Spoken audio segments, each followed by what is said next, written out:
Plus d'un quart de siècle après le chef-d'œuvre qui a défini la carrière de Ridley Scott, et sans rien demander, débarque aujourd'hui Gladiator 2 du même réalisateur. Alors est-ce qu'à l'aube des films et des séries qui surfent beaucoup sur la popularité d'une licence, ce dernier va réussir à se démarquer aujourd'hui et surtout à nous créer pour la nouvelle génération un tout nouveau chef-d'œuvre comme l'a fait récemment Tom Cruise avec Top Gun Maverick, ou bien au contraire est-ce qu'il va finir lui aussi dans le puissant fond des suites oubliées? C'est ce que je vous propose de découvrir aujourd'hui dans cette critique.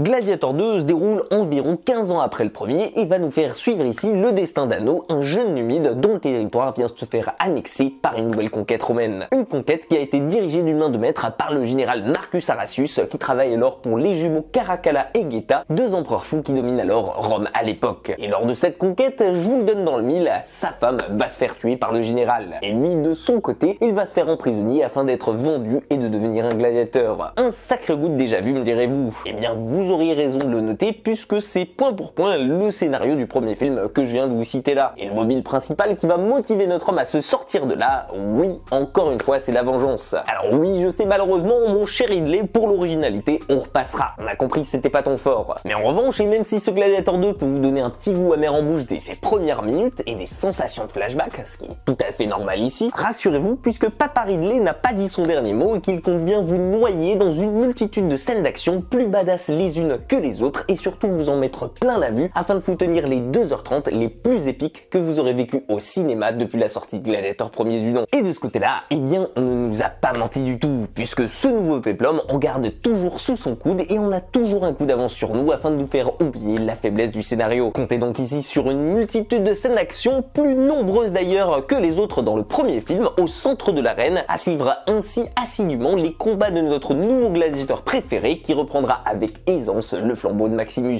Que ce soit donc faire face à un rhinocéros monté par un gladiateur, être dans un colisée rempli d'eau et de requins lors d'une reconstruction de bataille navale, ou bien encore faire seul face à une armée de singes enragés. Bref, une multitude de cascades de situations, toutes plus incroyables et démesurées les unes des autres. C'est le chemin risqué qu'a décidé de prendre aujourd'hui Ridley Scott afin de mettre en scène avec panache la chute de Rome dans un contexte explosif entre jeu barbare d'un côté et rébellion du peuple de l'autre. Oui, parce qu'en même temps qu'on suit Hanno tenter comme Maximus avant lui de gagner sa libération au jeu et de venger sa femme, et bien dans le reste du temps ici on va suivre en parallèle les jumeaux fous qui dirigent Rome, faire face à de nombreuses trahisons et de multiples complots entre d'un côté ceux qui vont tenter de s'emparer du pouvoir et de l'autre ceux qui souhaitent remettre les clés de la ville entre les mains du Sénat et ainsi réinstaurer la République que Marc Aurèle voulait dès le départ. Et dans tout ça, eh bien un certain Macrinus, incarné ici par le génialissime Denzel Washington, va tenter de tirer son épingle du jeu. Bref, je vous en dévoile pas plus, mais une chose est sûre ici, à pari risqué, gros gain. Et ça paye pour le réalisateur, puisque je vous l'avoue, on est tellement happé par le côté technique du film qui nous met claque sur claque et qui est sublimé par la mise en scène magnifique et aux petits oignons de Scott et par l'énormité des scènes épiques qui s'enchaînent devant nos yeux sans arrêt qu'on en oublierait presque qu'on connaît déjà l'issue du film dès le départ. Le seul point d'ombre au tableau, c'est que dans toute cette baston et avec toute cette surenchère, on sent que malgré le budget énorme et qui, on le ressent à l'écran, nous met plein la vue, surtout à travers la reconstruction de la Rome de l'époque et devant le Colisée qui est encore plus majestueux et plus vivant que jamais, et bien que la technique pêche encore un peu, surtout quand il s'agit de mettre en scène des animaux numériques incrustés à l'écran. Parce que je vous le dis tout de suite, ça m'a clairement sorti du film plus d'une fois, et le seul moment entre guillemets où j'ai trouvé ça réaliste, c'est le combat face au rhino. En tout cas, pour ce qui est du reste, je vous rassure, vous pourrez compter ici sur un Pedro Pascal en pleine forme, dans un rôle qui vous rappellera sans doute Oberyn dans Game of Thrones,